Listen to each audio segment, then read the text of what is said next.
in our youth today?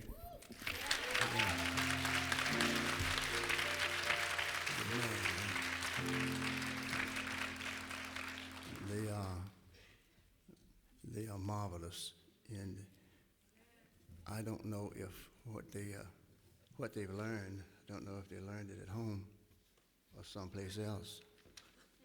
But I'm going to give you parents credit for that. I think it's a marvelous thing, the way that they are behaving and the way that they are participating in service. It's just great. It's just great. And I applaud you for your work, the great work. Gracious. And this day it is, of course, we almost Christmas time, and you are perhaps listening to hear a Christmas message. But I wonder what can be said to you about Christmas that you don't know already. You heard jingle bells, silent night, the angels we've heard on high. You've heard about the shepherds in the field, the star. You've heard all of that. And now it's time again this year that you hear it all again. But I ain't come here to talk to you about the star in the sky. I'm not even coming to talk to you about the shepherds out in the field or even the animals who was in the stall with Jesus. I ain't talking about that. No. Amen.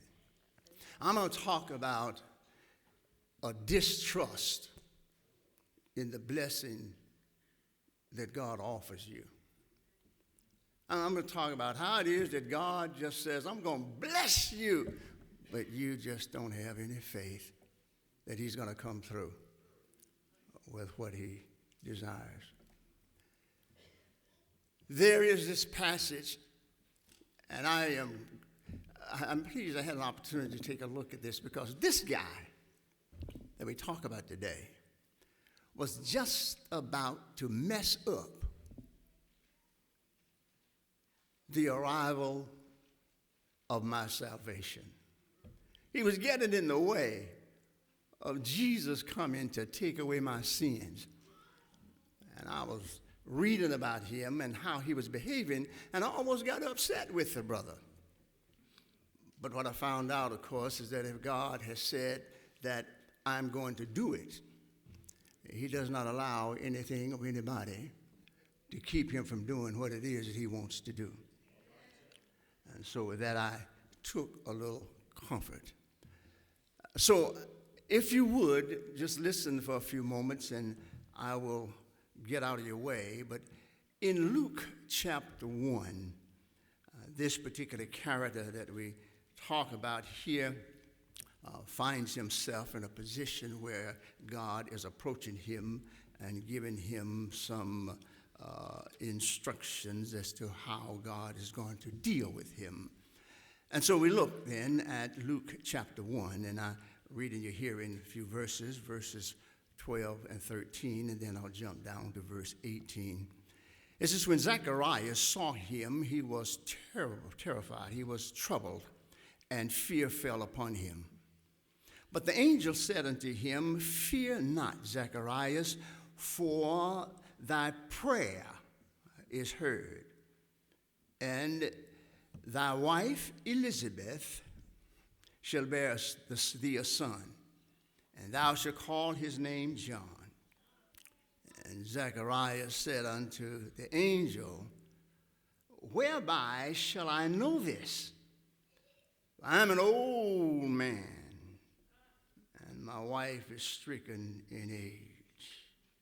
Distrust of this blessing. Zacharias, who is the father of the forerunner of Jesus, without sign or wonder, to help his faith, always been steadfast in his belief in the Lord. For centuries, he had performed his priestly duties, and God had been silent even while he was doing his duties. The prophets had not even spoken, and there was no Shekinah glory in the Holy of Holies. There was nothing but silence. Seemed like a black, unopened heaven above him, but still he performed his duties. Yet he believed that God was, and he served God blamelessly in his ordinances and in his commands. He had no extraneous help to his faith. He just believed. But one day while he was performing his priestly duties, God showed up in the presence of an angel by the name of Gabriel. And he showed up for the purpose of rewarding Zacharias for his steadfast faith.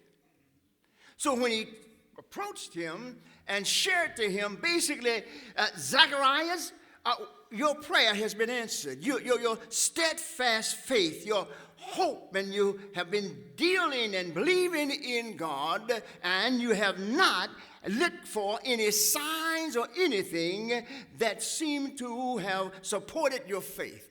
It's just you being faithful, and because of that, God is going to bless you.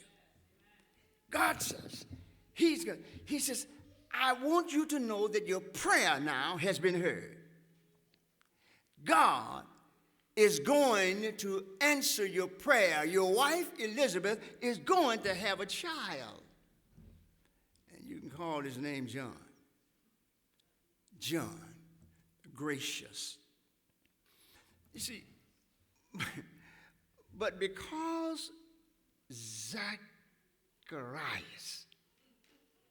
had perceived his physical condition, and because of a lack of knowledge, he immediately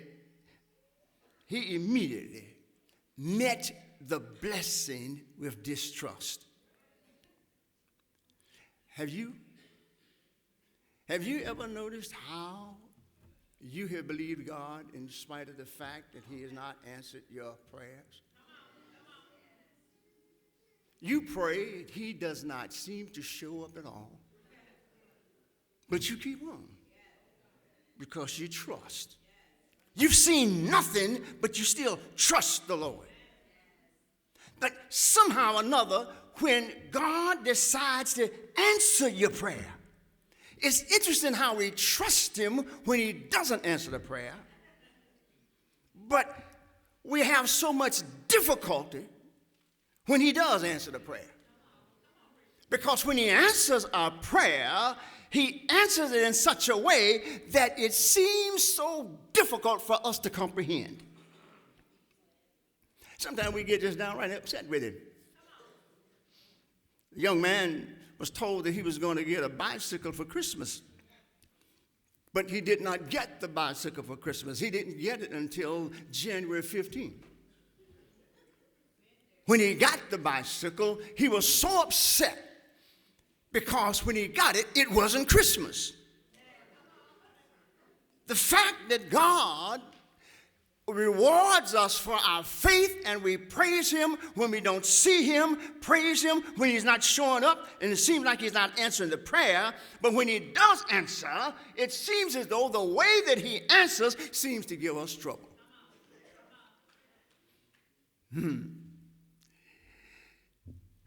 This man was out hunting, and he made a misstep, and he fell over into a ravine. And just before he got to the bottom, he reached out and he grabbed the limb.